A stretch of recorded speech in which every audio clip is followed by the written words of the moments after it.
All right, so I'm gonna hop into these questions. Um, and just can you introduce yourself? Yes, my name is Georgia Kovanis, and I'm a reporter at the Detroit Free Press. Awesome. Thanks, Georgia, for talking to me. Tell me about the project you've been working on. I happened to talk to Lila and Sahela Amen, It's a nice day today. it is gorgeous. It isn't? It's beautiful. Mom and daughter who live in Dearborn. We went in the backyard patio of the family home, and it was just like a really nice sunny day. If you could just start out by spelling your first and last name, your age, and what you do, that would be great. Then we have that on film. So the idea was to talk to members of the Muslim community about the impact of 9/11 and how it's changed their lives, on a daily basis. And what did they have to say? Honestly, they're tired of talking about it. Unfortunately, 9/11 has become a conversation piece to talk to American Muslims when in reality, we're Americans just like anyone else in this country. They're tired of like every single time, the anniversary of this horrible incident rolls around that reporters end up in Dearborn wanting to talk to Muslim Americans about 9/11. And it's an unfortunate tragedy. It happened, and here we are 20 years later, still feeling that as American Muslims, we have to defend our faith. September 11, 2001 is a date immortalized in history for the attacks on American soil by the militant group Al Qaeda. The tragedy of that day was followed by 2 decades of grieving thousands of lost loved ones. Then there's the loss of security that came when the Twin Towers fell, when the Pentagon was hit, and when Flight 93 passengers had to fight back.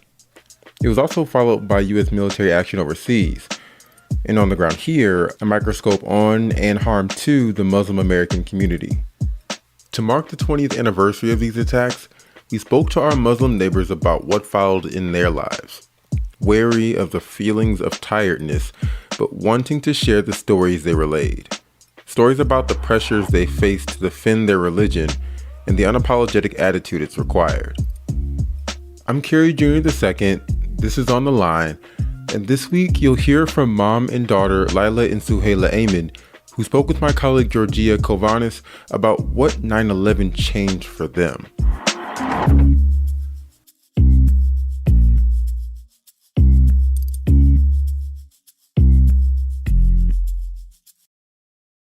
So tell me about Suhaila and Lila.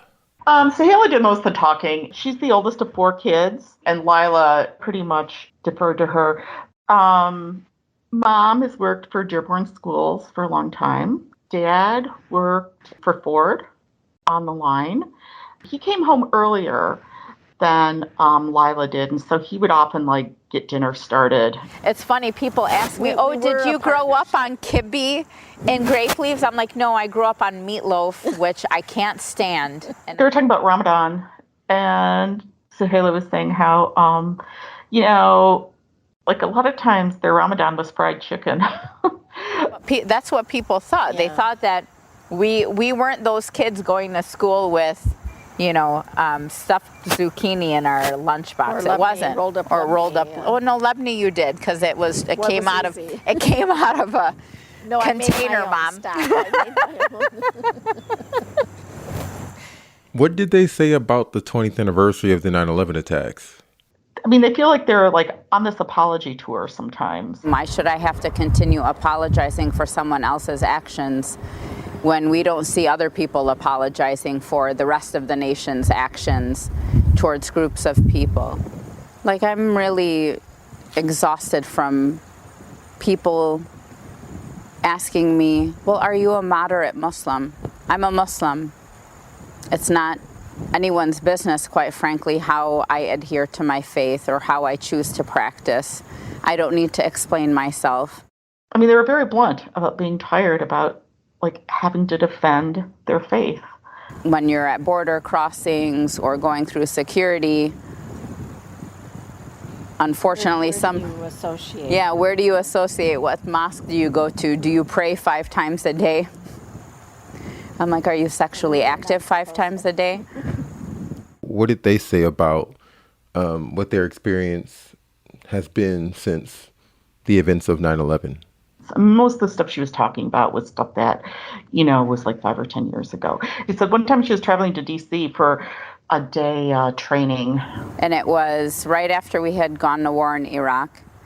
And I had gotten on the flight, no bags. I was just going for the day and coming back.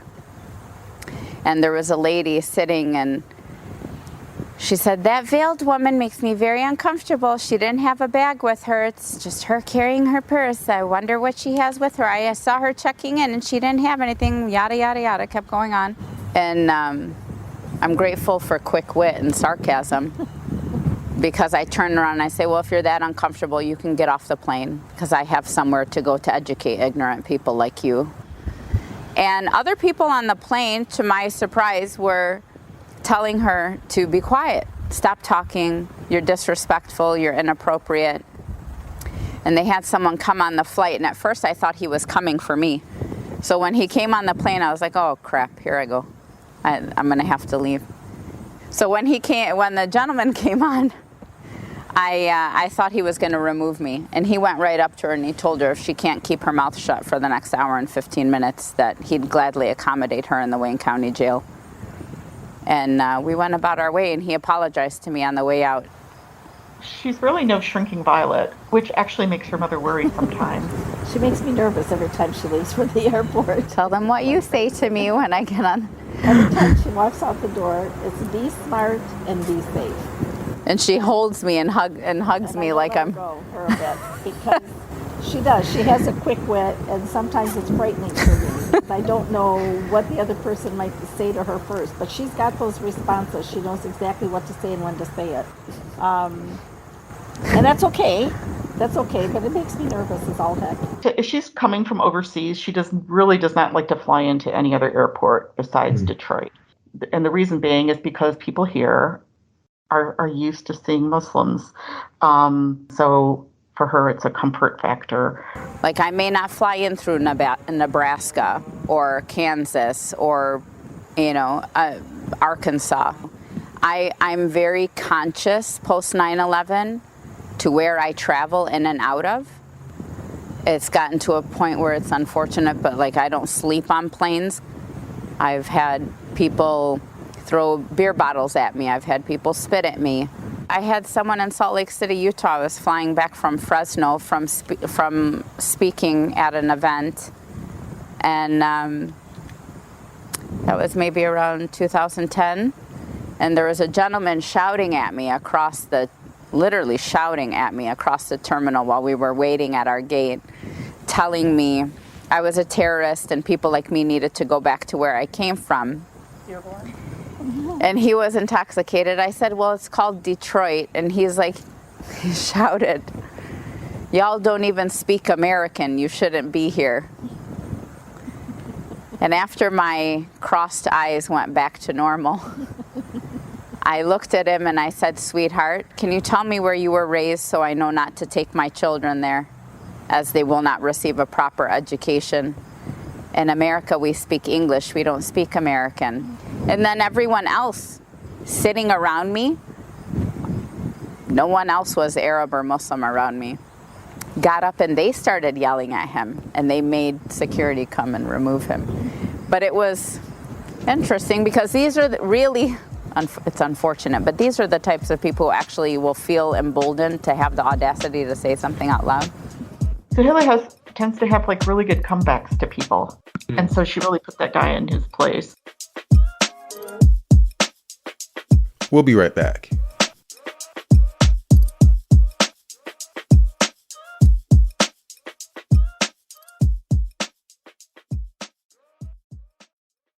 All right, hey, Carlos, just a quick idea. How about if I say, hey, this is Sean Windsor, and you say, hey, this is Carlos Morales, and I'll go, and then we'll go back. You want to try that? Yeah, that sounds good. Okay, you ready? Yep. Hey, this is Sean Windsor. And this is Carlos Menares. And we are the team behind Free Press Sports with Carlos and Sean. where we are going to talk about, you guessed it, sports, but lots of other stuff. Like what, Carlos? Oh, we're going to talk about your favorite subject, Sean, food. Probably more food. Arts, culture, sports, TV, movies, you name it. If it's happened in Detroit, we're going to talk about it. And sometimes we're going to have guests in who obviously know a lot more than we do about just about everything. But we're going to have some free press journalists to talk about big stories, folks from the sports world. We're going to be out every Thursday. You can find this podcast wherever you find your podcasts, Apple, Spotify, Google Podcasts. We hope you'll join us.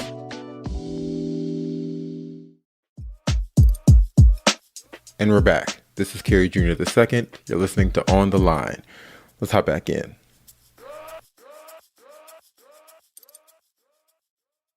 Statements like, go back where you came from, appear to be testing Suhaila and Lila's allegiance to this country. So many people assume that Muslim Americans didn't feel all the angst and all the grief and all the upset and all the fear that we all felt when we watched that attack unfold on television. But they did. We weren't looked at as Americans. We were looked at simply as Muslims. I remember I had a reporter ask me post 9/11 what I considered myself, if I considered myself an American or an Arab first. And I said, well, if you're asking such a technical question, I'm an American because I was born and raised in this country. Then I'm an Arab because that's my ethnicity. I said, but first and foremost, I'm a Muslim because at the end of the day, when I go to God, He's not asking me for my passport. Do they feel like things have improved? Yes. Yeah. Overall, they do think that things have improved here for Muslim Americans. We've come a long way since immediately post 9/11.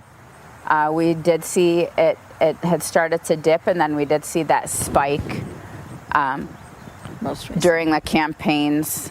It would have been 4 or 5 years ago. That the campaigns had started, 2014 and 15. You saw that spike in anti-Muslim bias, hate crimes towards our community. There was a gentleman who had this trailer that was decorated with Trump, and it had flags all over it, and it was ridiculous. And he would drive up and down the streets of Dearborn, in Dearborn Heights, just antagonizing people, playing things over the radio, just ridiculous. But see, then but it became the immaturity of that, and it almost became funny. It became a joke. It's not even it being a joke. It's that we've grown adapted to others who are not appreciative of the community for what it is worth. And I think that by doing exactly what they did, having fun with it, not hurting anybody, nobody's getting hurt by it, but that way it probably could de-escalate this person's attitude and let him see that we are a fun bunch. What do Suhaila and Lila say about how their hijab is perceived? For a lot of people, they see a woman in a hijab and they just assume automatically that she's oppressed. She's forced to be in the kitchen all the time. She's not allowed to have any friends. So I was asking Lila and Suhaila about that, and they were laughing and they were saying, quite frankly, I mean, I've never felt oppressed in my life, and my hijab, I feel, empowers me. How so? It allows me to be seen for who I am as a person. And she feels good in it. She feels empowered in it. She feels close to God in it. She feels like people see her for who she is rather than what she looks like, her physical attributes. I've never once doubted for a moment why I wore it or thought to even take it off. Even immediately after 9/11, when other people were afraid. Did you feel different when you started wearing it full-time? When I started wearing it full-time, I was very confident because I was so active in at the mosque, very active at the mosque. I was working with senior citizens and with the students. And then working in the schools, I was working with the bilingual community. So everybody I was associating with were people from my background. or just from the Islamic religion. So I fit in, so to speak. I just fit in, and I was okay with that. As I've always told my kids, you walk into any place of business or any crowd and you have a smile, there's nothing is going to touch you. Nothing and nobody.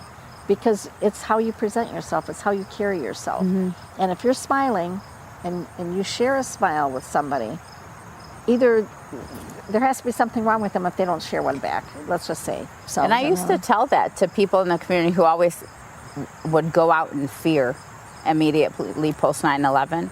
And I would tell them, smile, you look scared. Yeah, exactly. It makes people think you're up to something. I mean, everyone was scared at that time. Religion is between you and your creator. Suhaila and Lila aren't the only people our colleagues spoke to about this anniversary. Can you tell me a little bit more about the broader project that our colleagues are working on? So, Marian Marini had an idea to talk to members of the Muslim community about the 20 years since 9/11. And the Free Press had a team of reporters, 4 reporters, Miriam, Nishrat Rahman, Nancy Kapper, me, and a photographer, Kim Mitchell. And we sort of fanned out. We ended up doing 10 different stories. Well, thank you, Georgia, for talking with me today. Thank you.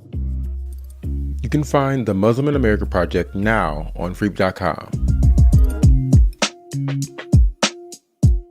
This episode was produced by me, Darcy Moran, and Tad Davis. Jeanette Delgado and Marianne Struman are our executive producers, and Peter Bhatia is our editor. Additional thank you to our colleagues Miriam Marini, Nancy Kaffer, Kimberly Mitchell, and Nishrat Rahman at the Free Press. The music for the show is called Fort Trumbull and was produced by DJ Lost Boy. Thanks for listening. And don't forget to like, subscribe, follow, rate us, leave a comment, please, and let us know what you thought of the show. All of that stuff, we appreciate it. And see you next week. Take care.